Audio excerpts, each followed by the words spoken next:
Alors pour comprendre l'origine de ces battements, eh bien, il suffit de regarder comment se superposent les deux ondes et donc voir si elles ont un certain type d'interférence. Alors pour ça, il suffit de zoomer pour voir vraiment les sinusoïdes et voir si les max correspondent, si les min correspondent, enfin on va voir tout ça. Donc zoomons ici, par exemple.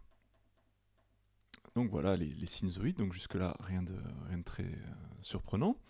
Et donc ici on voit qu'au départ, eh bien, les deux sinusoïdes ne coïncident pas. Ici, elles sont ni en phase, ni en opposition de phase. On voit que lorsque la seconde est nulle, eh bien, la première, voilà, une valeur un petit peu quelconque. Et donc, ce qu'il faut bien comprendre ici, c'est que vu que les fréquences ne sont pas exactement les mêmes, eh bien, donc, il y en a une qui va avoir une période qui sera un petit peu différente de l'autre. Donc, du coup, ça va se décaler petit à petit. Et donc, même si là, il n'y a pas un déphasage particulier, eh bien, au bout d'un moment, il va sûrement y avoir un déphasage particulier. Alors par exemple, du coup je dézoome un petit peu pour me balader. Hop. Voilà, ici quasiment. Je peux un petit peu dézoomer. Alors, je suis déjà un petit peu trop loin. Voilà. Donc là j'arrive au moment où, regardez, eh bien, les sinusoïdes sont quasiment en phase. On a les max qui sont en même temps pour les deux signaux et les min qui sont en même temps pour les deux signaux.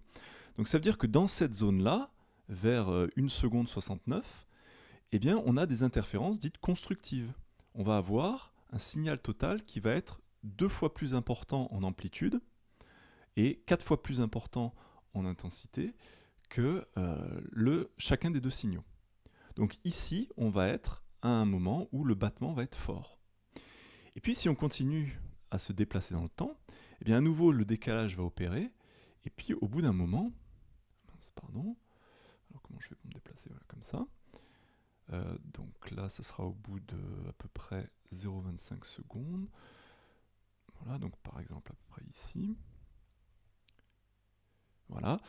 Et bien regardez, là, on a le premier signal qui est max lorsque le second est min. Et vice-versa, le premier est min lorsque le second est max. Donc c'est-à-dire que lorsqu'on va faire la somme de ces deux signaux, eh bien ça va faire quasiment 0. Donc là, on sera à un moment où l'intensité résultante sera quasiment nulle. Et puis on peut continuer, on peut encore chercher à d'autres moments, au bout de 0,25 secondes, au bout de 0,125 secondes, et bien à nouveau on sera dans une situation où les max seront quasiment au même moment, voilà, on y est quasiment là.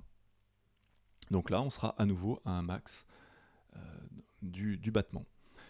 Et donc on retrouve bien ici, en interprétant cela avec des interférences constructives ou destructives, donc le fait qu'il y a ces battements qui interviennent. Et ici, dans cet exemple, entre 440 et 400 et 404 Hz, eh bien, on voit que la période, c'est 0,25 secondes, ce qui est bien logique puisque c'est 1 sur delta F.